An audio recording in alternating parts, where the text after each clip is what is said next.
What's up, everyone? We're back for another episode of Locked On Bucks, and continuing on from the theme of our last two episodes, we're going to be talking coaches today. There was a number of changes to the Bucks coaching staff. A couple of new assistants have been hired.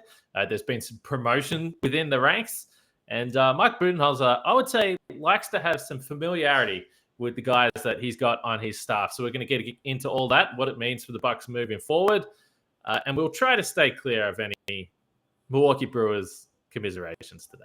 Let's get started.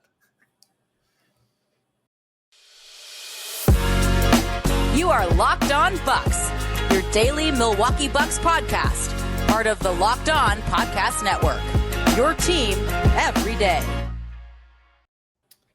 Welcome to Locked On Bucks. I'm your host, Kane Pittman. You can see and hear me on this show 3 days a week for August, maybe sometimes 4 if there's news that drops, but August is our off-season month, at least 3 episodes a week. You can also find my work over at ESPN alongside me.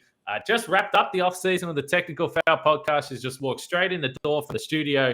Maybe check out the Technical Foul podcast. It's Camille Davis, and we thank you for making Locked On Bucks your first listen or first watch 3 days a week, I guess I technically have to say now. But if there's news, we will do podcasts, which is why it makes sense to subscribe, whether it's on the audio platform or the YouTube platform, because then you don't have to worry about it. You'll be notified whenever we do drop an episode, particularly if there is a surprise episode coming up. And we know just around the corner, Giannis and the Greek crew are going to be playing, and so is Maru with Georgia. So we'll have some post-game pods in just a few weeks. Today's episode is brought to you by BetOnline.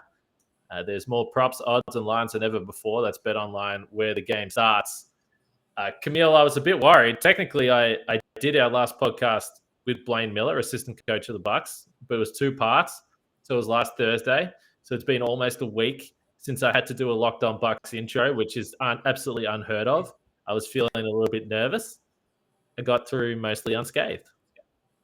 Yeah, let me tell you, that's real. And how you felt after a week. Can you imagine how I felt tonight when I came back after 3 weeks? And I was like, I don't remember how we do our intro. Like I was all over the place trying to bring it in. But no, I mean, you did your job. And if people have not yet listened to the episodes with Coach, they got to check that out, because Blaine it was a really good conversation that you two had. So I'm going to go back and pub the older episodes of Locked On Bucks. Make sure you guys check those out, because Blaine, it was really interesting, the conversations.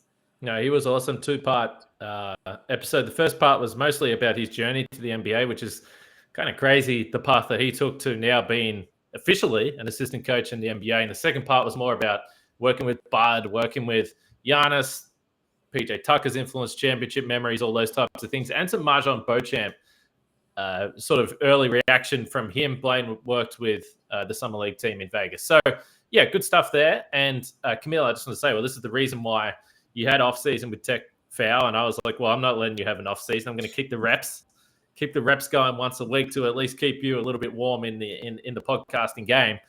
But we're going to talk about, and by the way, you can tell I haven't podcasted for a while, because I guess a light has blown in this room and it just feels incredibly dark looking at myself here at the moment. So I'll tell you what, it's tough times. But we're going to continue to talk about coaching. But one of the things that I took away from the conversation with Blaine was the way that he spoke about Bud.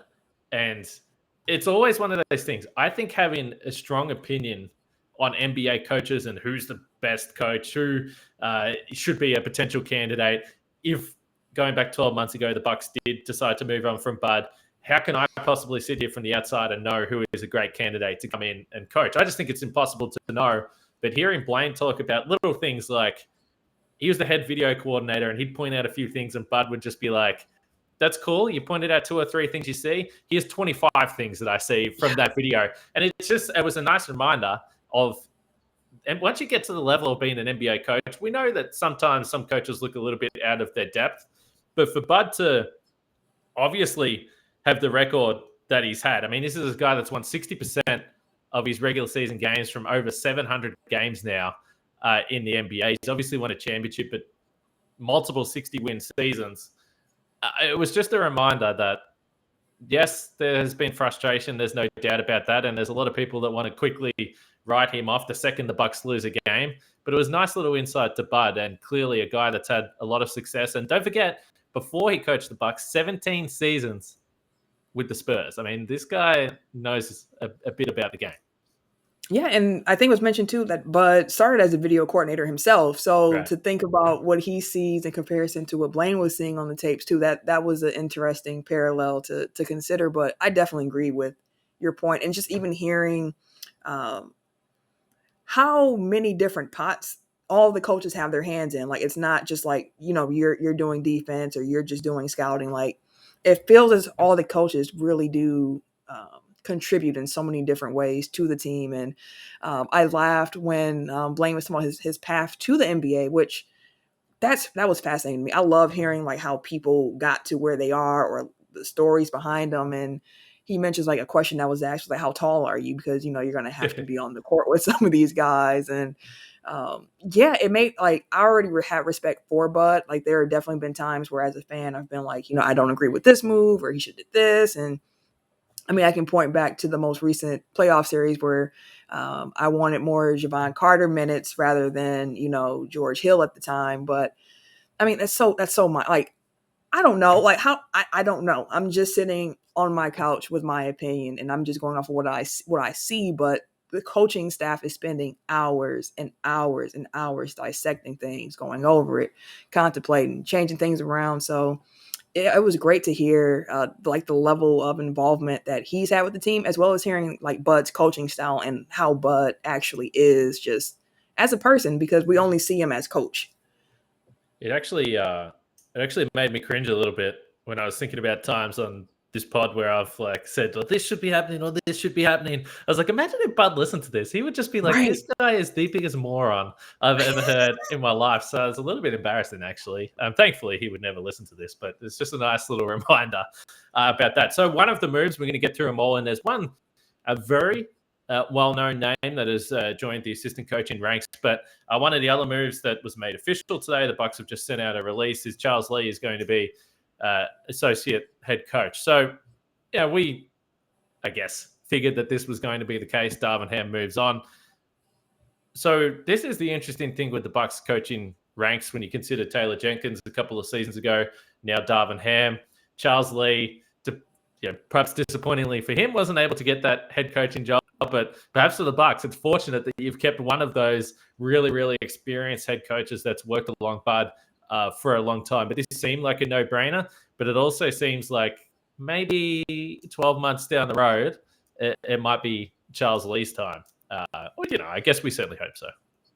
Yeah, I mean, that was the same thing we were thinking about with Coach Ham, where it's like, you can see the time is coming. We're not exactly sure when it was, and he had a couple interviews before he got hired as Lakers head coach, and it might take some time, but Charles Lee is still relatively young as well. So, I mean, just seeing his ascension on the Bucks coaching staff under Bud has been, as someone on the outside looking in, has been super impressive. And I'm looking forward to seeing how the team, like what wrinkles they can throw into the offense, to the defense, and schemes that they'll be doing. I mean, with a couple of different new voices that have been added to the bench, as well as just elevating some other voices. Like, I saw the Bucks YouTube page had a really nice interview with Marcus Johnson and Vin Baker, talking about summer league and just coaching, and how Bud just let Vin just do, like, hey, this is you. Of course, like, we have some principles and schemes that we want to see ran, but like, decisions on who's playing, when they're playing, how you're reacting, that's all on you. And just to hear his reactions to that and how he views some of the young guys on the roster as well. Well, I'll be honest with you and all the Locked On Bucks listeners, Vin Baker got me even more excited to see MarJon play. And I'm already like, I'm all the way on the MarJon. I'm on the boat. I'm leading the bandwagon. I'm on the bus. I'm leading it. So I think it's in part too because we haven't really had a first round draft pick in quite some time. But for the Bucks to have their first round draft pick be somebody who I had an interest in ahead of the draft, and again, not a big draft expert, but did my research, and MarJon was somebody who jumped off the page. So hearing what Coach Vin Baker was saying about his work ethic and his play during Summer League as well just made me go like, I can't wait to see this kid on the court. Our great mate Frank Madden wants you to just chill a little bit with I can't. I'm taking off, Frank. You hear? I'm taking off. Well, I said it before, but there's nothing that gets everyone, I think, more excited than a rookie. But the big thing is you talk about the work ethic, you talk about the personality of Marjon Beauchamp, the road he's taken to the NBA.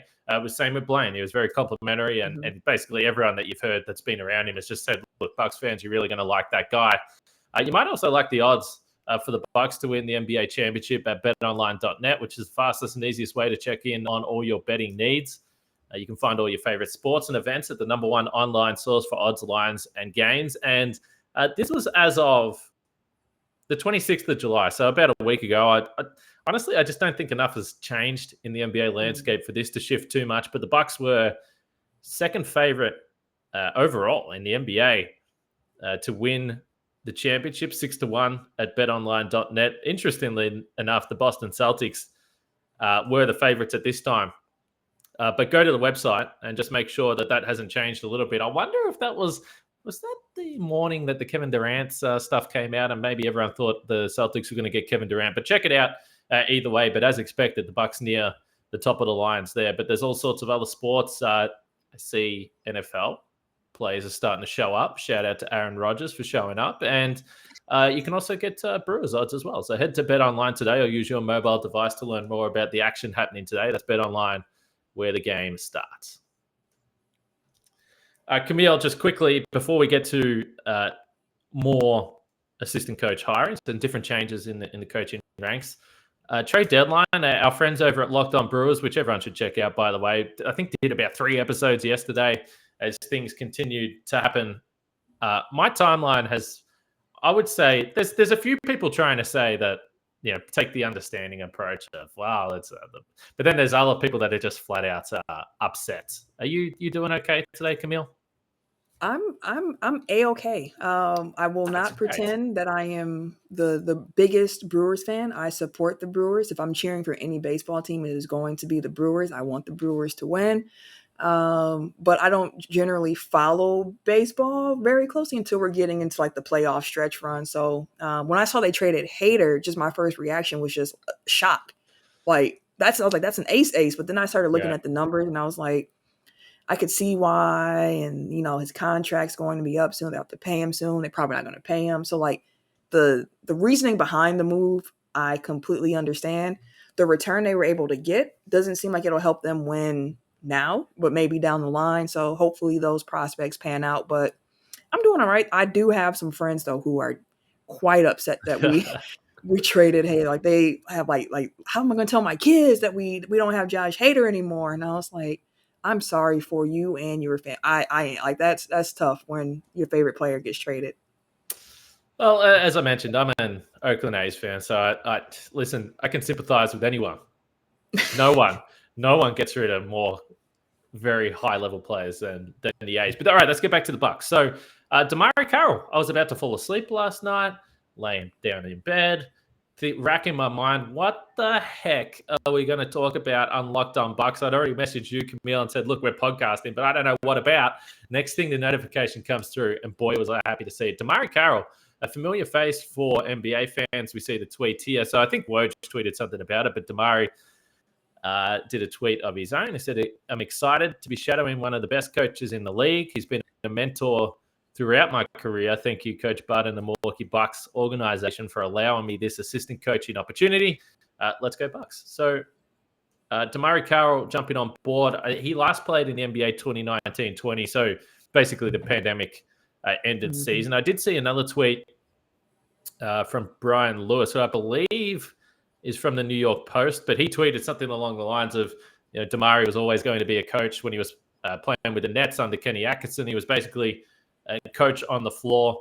And also, again, you talk about familiarity with Bud and guys that he brings on the coaching staff. DeMarre obviously played for the Hawks. He was the lone starter from that starting lineup that wasn't an all-star. What a devastating blow. Or did they all make it? No, I don't think he did. Or did they all make it? I don't think they all.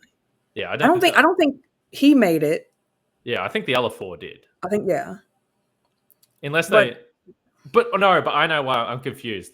That whole starting lineup got player of the month one year, which is just a hilarious thing. But DeMarre Carroll played in those Bud teams. So, Mike Budenholzer obviously is very aware of his leadership and his smarts. And look, the one thing I always say, the role players, they make the best coaches. They make the best coaches.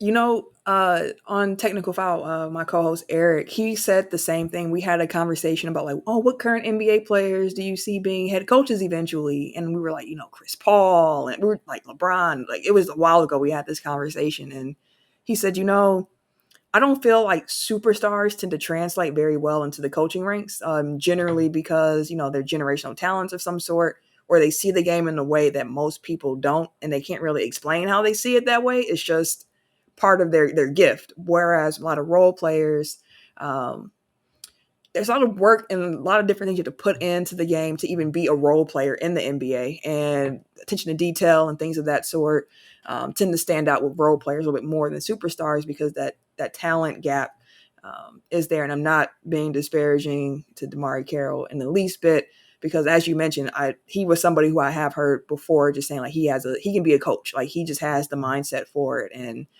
I hope for the best for him. I'm looking forward to seeing what he can bring to the squad. He's definitely going to be a body you can throw out on the court with the guys when they're practicing and whatnot as well. Like we heard Blaine mentioning, I think he's like 6'5" or 6'6", something like that. So seeing him that way will be cool. But I think it's really cool to see how Bud's coaching tree grows, and the fact that there are also now former players joining into that who are being able to coach underneath him. And as you mentioned, he had time to spend with Bud, and Bud's familiar with him as well. So I don't think that Bud would hire him just because like, oh, you played for me at some point. Right. Like, yeah, come on. But there has to be something there that he saw in DeMarre that he's like, there's potential here to be a really good coach someday. So I'm definitely looking forward to seeing what he can bring to the team.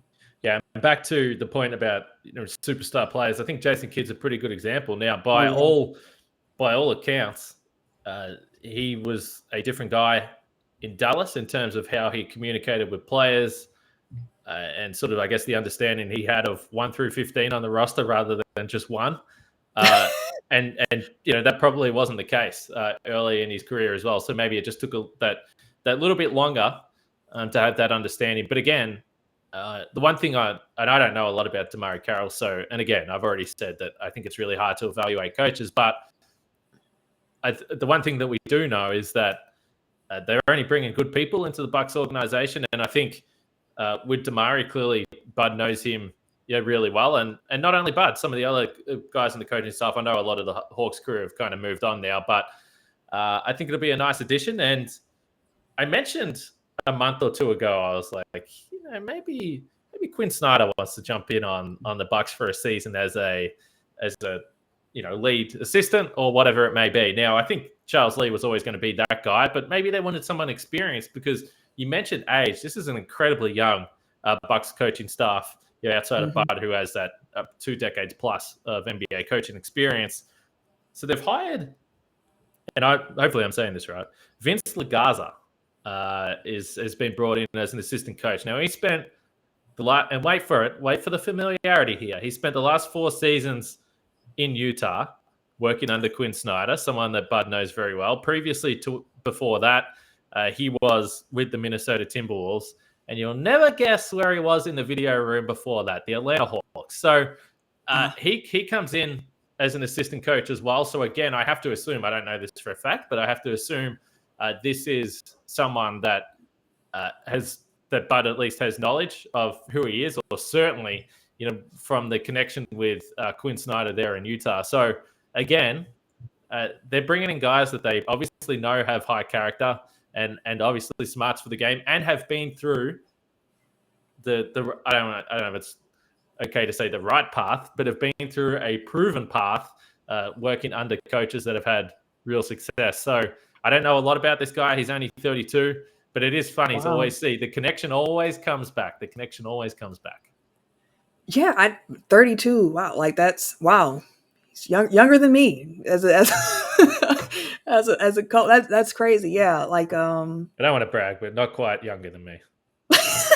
Almost though. Oh, very close. Very close. Almost. But no, I think what you said is a good point, in that whole like no assholes policy that the Bucks apparently have seems like it's applying as well to the coaching staff as well. It just, it seems like everybody that's coming into this organization is someone of good, high character, wants to work, isn't afraid of the work. And it could, again, it's a reflection of the culture that your superstar helps to bring in. And having Giannis and Chris and Drew and now Bud and everyone else who they're bringing in, it seems like it's just a seamless fit in that sense, where it's everybody's just, they're trying to get the job done and they want to do the job the best that they can. They're trying to win. Not much drama, just really like, let's get in here and work, and then like let's get back home and then come back the next day and do it again. So I love that about them. And yeah, hearing your interview with Blaine helped me be like, yeah, it just seems like it's throughout the organization, it feels like. I think it's interesting. And speaking of Blaine, so he's officially now assistant coach as well. So he's sort of got that promotion. I'm not exactly sure when that happened, but he mentioned his role as assistant coach on the podcast. But he made a really interesting point that, Bud started in the video room. Eric Spoelstra started in the video room. Like, there is a history of guys that have started that path, because by the time they are ready to be an NBA head coach, like Bud, they've been in the system for 2 decades. Mm-hmm. They've seen it all. And if they're in an organization where it's a super professional environment, and this is the one thing I'd say to come back to Bud. And again, people always say that I'm like, whatever, too nice to Bud or whatever, pro Bud. I think Bud's a really good coach. I respect the path that he's been down. But I think overall what he's done for the Bucks is he's created a professional environment and a stability within the franchise that just simply wasn't there before he showed up. They just haven't had the amount. Like, when has the Bucks ever been a place where teams are like, well, we better grab their assistant coaches because we think that they're going to be good? It's never been the case. So Bud has created this environment, and he's one of those guys that came through the video room, like a number of the guys that have moved on from the Bucks, and now a new head video coordinator, Sidney Dobner. Now, I don't know whether people are very familiar with Sidney. She's been with the Bucks for a number of years, started with the Wisconsin Herd. There's a great feature on the Bucks YouTube page with Zora Stevenson, I believe, went one-on-one with Sidney. But I remember the first time I walked in, I didn't really know who she was. And I was like watching there, and she was out there on the court doing all the stuff that they do, working out with players. And I was curious since then, but certainly everything I've heard, just a huge amount of respect for her and what she's been able to do with this team for the last 3 years. So I think in general, you have to love that. I mean, now Sidney is on that path to the head video coordinator, potentially assistant coach in her future as well. But I think overall, the opportunities these young people are getting, young people like us, Camille, are getting is fantastic. Couldn't agree more. And to just talk about Sidney a little bit more, I don't know Sidney at all, but I definitely did see the feature with her and Zora, and I just love seeing women in sports. Yeah. So I'm definitely, Sidney, if you're listening to this, I'm cheering for you. Congrats on the promotion. But no, I love seeing women in the field and being out there and being able to do the work. Like it's really cool to see, especially after years of me just being as a women's sports fan and just thinking about certain conversations or remarks I've had to hear as just somebody who's a fan of sports and wanting to talk about sports and hearing some of the derogatory comments that come with that. So whenever I see women, coaching, women doing whatever they want to in sport, I am like the biggest cheerleader for them. So definitely was excited when I saw the release come out to see that she was also promoted to head video coordinator, and she could start her path as well, going down that route to maybe being a head coach, like you mentioned. And with it being her 5th season with the Bucks, there's some familiarity there as well, and wishing the best for her. Yeah, I'll have to reach out and see if we can get Sidney on the podcast as well. That would be a lot of fun. So one of the things I wrote down here is when we go through, again, the age. So Charles Lee isn't, I don't know how old he is, but he's not. Well, I tell you what, if he is on the older side of things, he's looking pretty damn good. So Charles Lee is looking young at least, but I think he's in his 30s, I believe. I think so. But then you have, obviously Vince super young, as I mentioned, Blaine super young, Sidney super young, DeMarre Carroll's only just finished his career. So DeMarre is perhaps the only one that's kind of the odd one out here. And we know there's other guys, Josh Oppenheimer and those types of guys that are on the staff there. But it's an extremely young coaching staff, which is interesting with Bud, with all the experience he has. But I do think they are bringing through professional coaches, guys that have been right through from step one, promotion through the pathways. Charles certainly did that for a long time with Bud previously before Milwaukee as well. So I think it's interesting when you look at how different teams go about it.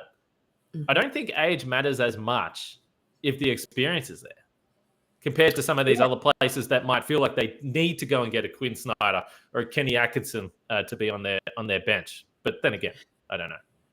I mean, I think too, when your head coach is somebody who has as much experience as Bud has, I think that when you like average out, because he's going to bring that average high up, and it's like, no, I'm not being funny or anything like that, but like Bud So the question would be, is there concern that there's not enough pushback? I mean, that's the obvious question. That could be a question, but one could also point to the fact that a lot of the younger generations don't really tend to have that problem of holding their tongue. That's true. I know for millennials, for Gen Z, like it's you're going to say how you feel for the most part. So I think that maybe that's also a nice dynamic to have in that locker room as well. And, hey, as we mentioned at the top of the show, we don't really know what goes on behind the scenes with the coaches, but I think Bud's experience and the fact that Bud's open to giving, younger people their coaching breaks, their opportunity to start, to grow with the organization is really, really cool. That's something I definitely respect about Bud. And obviously Vin, as you mentioned as well, obviously. Yeah. A lot of experience there. And I just come back to the fact that it's like, okay, well, Bud worked under Pop for, 15 plus years. So I'm assuming that he's learnt a lot of what he's putting into the Bucks organization that he learnt from the Spurs and Pop as well. So I think there has to be a level of comfort there. One other bit of news as we wrap this up, Rajon Tucker, officially the Bucks came out and said that he'd been waived. Now, of course, I already knew this because he signed with Melbourne yesterday. So Rajon Tucker will be out here with me in Melbourne. And I messaged Eric and Frank and a few of the guys yesterday, and I said, listen, everyone knows I love Daly.